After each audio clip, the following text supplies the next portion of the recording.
Ngayon ay bubuksan na natin ang pinadala sa atin ng isang kalods natin.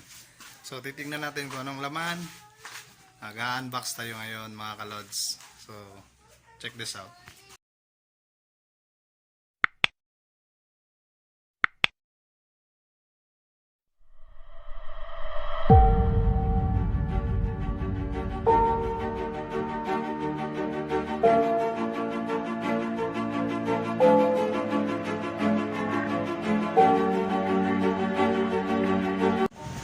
Yun mga kaboss, kasama ko si Boss Jobern at yung kasama namin isa.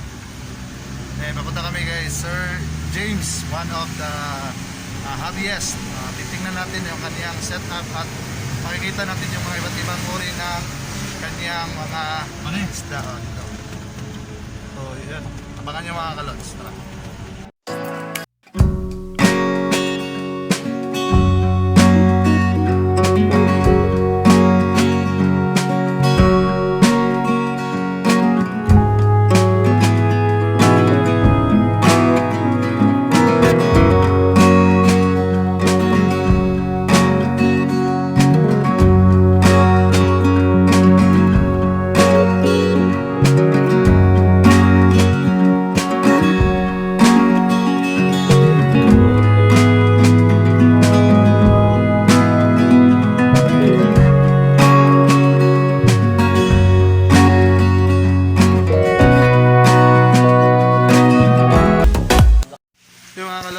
Meron tayong papasilip sa inyo na mga different varieties of koi fish ni Sir James Mabasa.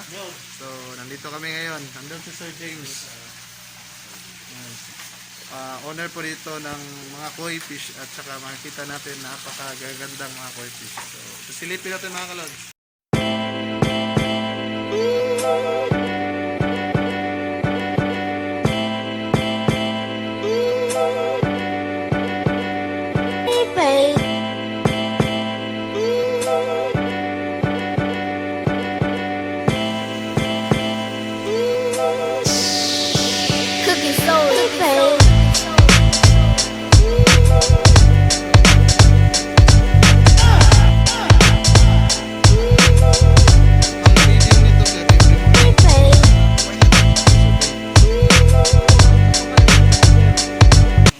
Lang, pero ang hirapan dito hanggang dito.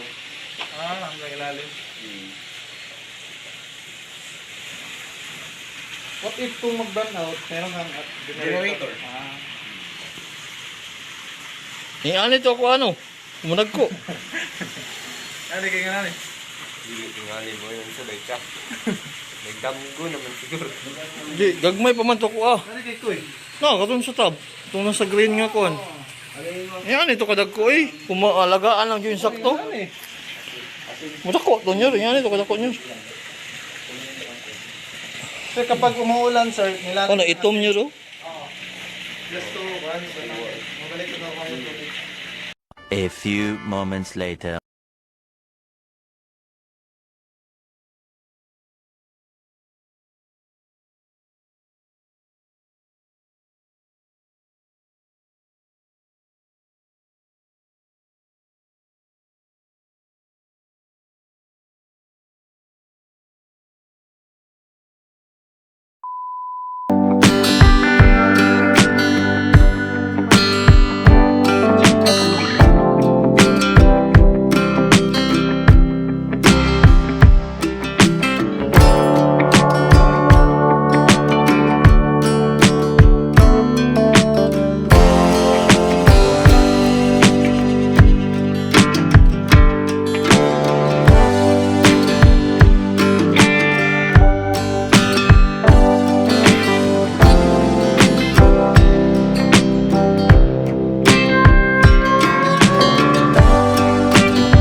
7,